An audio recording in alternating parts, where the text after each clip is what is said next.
May gabi sa inyong tanan. So kay hurot naman ang atong karni, ang atong handa sa New Year. So ang atong sudan karon is gulay, then ginamos, then saging.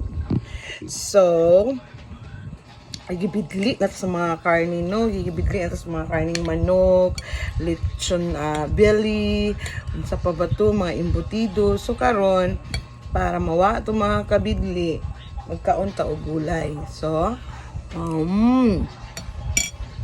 naitalong si mama dito nga bagong tubo. Gi-harvest na nako.